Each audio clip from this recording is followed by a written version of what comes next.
Hello, good morning. Well, I'm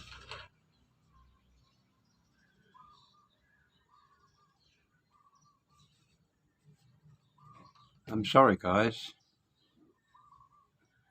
but it seems that a lot of you are making a big decision more recently than before. That is, not only those that have lived in the Philippines, but also those that have come on I suppose you would call it a scouting trip, checking out the place. But yes, Americans again. No, I'm not having a go at Americans. But you've hit the news again, in the sense that a lot of channels are highlighting the fact that you, as a group of people, are deciding to chuck a towel in, like give up, move on, try something different. And I can understand why, because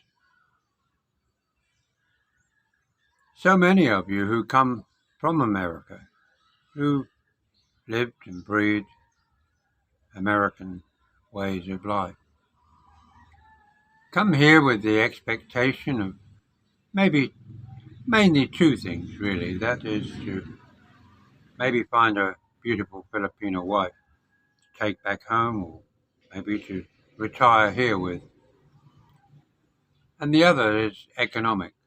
We all, I believe all of us really, have had enough of high rent, high costs of living, and just the relentless pursuit of your money every day from the world's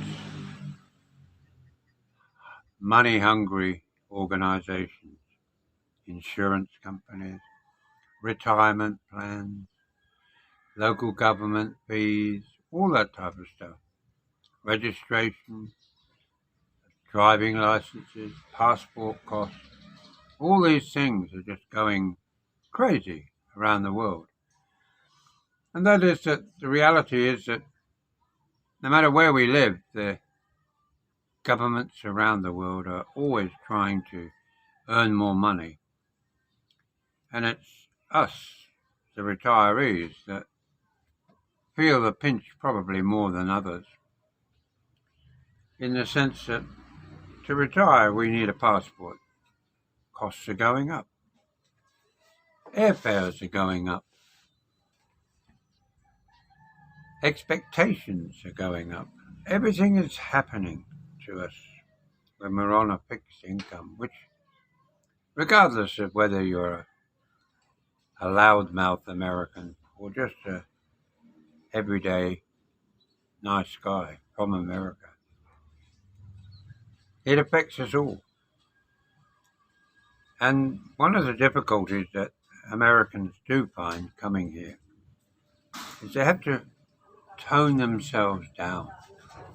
And for many, that's a difficult task in itself. They're used to being loud and proud and bold and in your face. They like to walk around, shoulders up, like they've just come out of the gym. And a lot of you guys see everyday life as going to the gym, finding a good gym. It's all about image. It's all about macho-ness. Okay, there are English guys out there and Australians and Kiwis and Europeans that they're into their muscle building, and they think that that portrays them in the best manner. But as a general rule, most Americans, the majority, are just like anywhere else in the world. They're sort of average height. So if you beef yourself up, your body has been spending the last 30, 20, 30 years pumping iron, building your body up to what you believe is the ultimate look that women will like. and your opponents will fear, then of course that's for you. But you come to the Philippines and the first thing that you notice is that it's not America. No, it's not America. It's not even Guam. It's not anywhere in remotest form like America. And that little sweetie on your arm who gazes into your eyes is only wondering when you're next going to spend more money on her, more jewelry, more iPhones, latest model, more trips to wonderful places, resorts. She's not after anything else. Why should she be? You're a spent force, just like I am, just like other Australians or English people. Once we get to the age of 60 plus, we're no longer that person who we were when we were 40 and we thought we were the cat's whiskers. We're now a fading memory of what we were before. Because you guys, because your ego is so large, you still look in the mirror and you still see a 40-year-old. You sit there and you flex your muscles in front of the mirror and you say, wow, I'm so cool. I'm so hot that you forget where you are. We're in the Philippines, you know, the place where you love to complain about the speed of the internet, the fact that it's not always online, the fact that buying a T-bone steak that you want for breakfast, lunch and dinner isn't as easy as you thought it was when you went to your local steakhouse back home. But the thing is, that's the reality of life outside of America. The infrastructure here in the Philippines is great for a third world country, but it's nothing like Australia, England. Well, let's not put England into that. That's falling apart. It's nothing like America. Spaghetti junctions, freeways, highway patrol, flashing their lights, pulling you over, standing behind their door ready to shoot you if you dare to resist arrest. That's the reality of life in your country, but it's not the reality here. The reality here is Filipino time, karaoke, barking dogs, dogs that decide to sleep in the middle of the road, and even when you honk your horn, you either go round them or over the top of them. You won't be very popular with the neighbour. After all, that might one day be their dinner, and they really don't want you to be the cause of their dinner earlier than they anticipated. Not quite plump enough for the pot. Joke aside, maybe a sick joke, but nevertheless a reality here. The other thing, of course, is out of stock, no longer available, cannot find. The simplest thing is 4 times the price of Lazada in the shop. Why is that? Well, because they buy them on Lazada and they want to make a profit. Why not, you might say. But it's infuriating. You want the item now. You look at the TVs. Oh my goodness, they're twice the price they are back home. Okay, go back home then. If you want a TV here, you pay the price that they're showing. Now, in reality, I personally think, from my own memory, that a TV here is on a par with that of Australia. The only reason I think that is because clearly they have to ship them to Australia, and therefore the price reflects the shipping. Here in the Philippines, they don't have to ship them very far to get here. Most of it comes out of China, Malaysia, Vietnam. And food, of course. Once you've had pork and rice, chicken and rice, 15 different ways of cooking it, it becomes quite boring. Well, what's the answer to that? Simple. Cook your own food. Make the chicken into a curry chicken. Make the chicken into a smoked chicken. Or braise. Or make it into a soup. But there's more things in chicken. You can buy duck here. You can buy beautiful fish. You can buy all these things at your local wet market. The point is, you're used to having everything in styrofoam with glad wrap over the top, all presented nicely in a supermarket. Here the supermarket is your wet market. And who cooks it? Either you cook it, then that way you can't complain about how it tastes. You can buy salt, pepper here, by the way. You can buy sauces here, even the ones that maybe you like back home, but you'll pay extra for them compared to what you'd pay back home. Stop complaining about what you can't buy here. Start looking at what you can and how you can achieve it. Stop saying I've had enough of the Philippines. They're scammers. Behind every smile there is a ulterior motive. Start realizing that we're in a different country here and we do things differently here. If you don't like it, yes, you can go home, and a lot of you are. And why are they going home? Well, you could say maybe it's the politics. Maybe it seems that your home country has turned out to be maybe a better place than here in the Philippines. Maybe you've had enough of bitching about the place and how your woman treats you.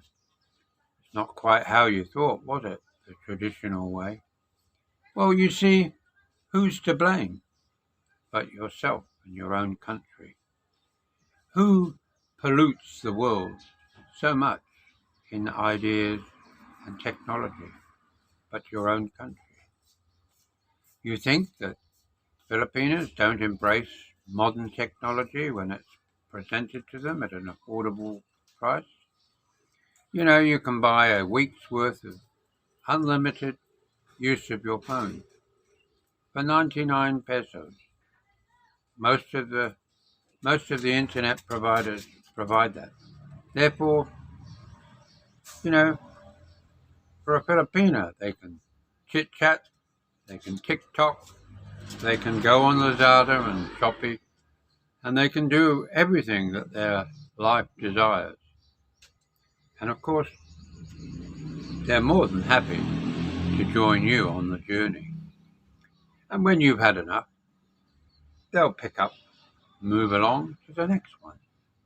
Yeah, the next American, the next Englishman, the next Spanish or Roman. It doesn't matter. For them, you're just a means to get where they want.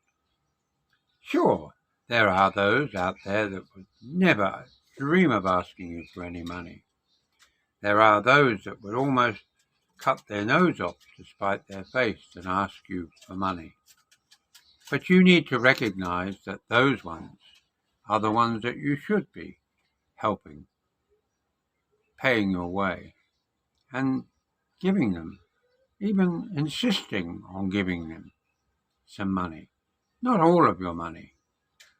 But whose fault is it if you tell everybody how rich you are? Whose fault is it when you present this image of successful life when you know you only worked around the back of Walmart? Or maybe you worked in the military. What were you? I was a cook. I was an electrician. I was a road sweeper.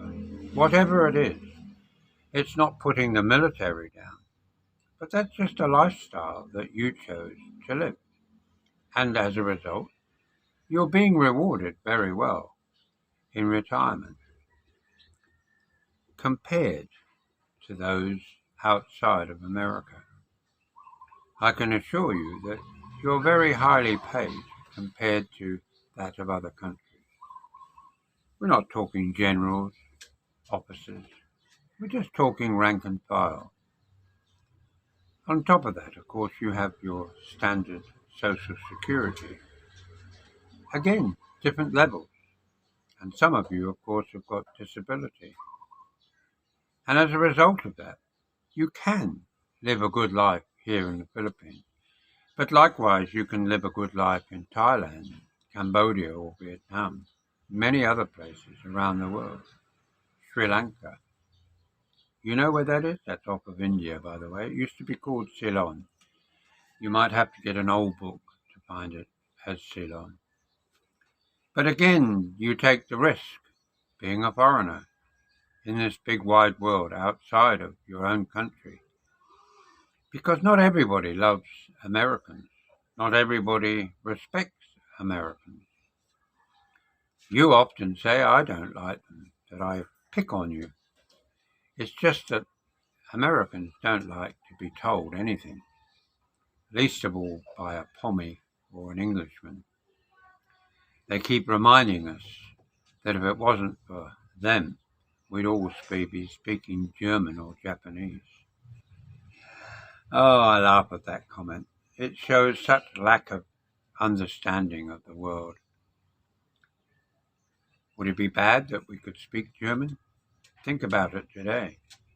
A lot of Europeans can speak German, and it's a very good and a very valuable asset. I recall myself going to Austria, where they speak German. They also speak Italian. They also speak French. I heard often young families teaching their children how to speak English, insisting that they spoke English in the restaurants outside in their local town. Why do they do that? Because it explores the world from where they are. It gives them something that they can benefit. Now, of course, a lot of you say, well, you have to learn the language here in the Philippines. Not that easy a language to learn. I know some of you say, oh, it's so easy. Yes, I've picked up a lot of words, a lot of sentences.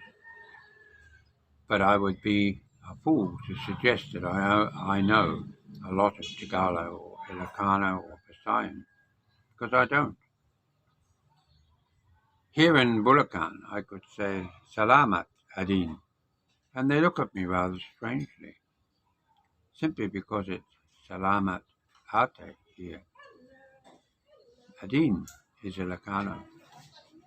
And therefore, as much as I want to be part and blend in partly, it's not always possible. After all, people see me in the street and they do that irritating thing for me. Hi, Joe. And I think, hello, Sally. Simply because I'm not Joe, I'm John. But for them, Joe means foreigner, American. And wonder why. Well, you guys came here. You had bases here. People are used to seeing foreigners and seeing them as all American, wealthy American. Why are you a wealthy American? Because you just simply are in their mind.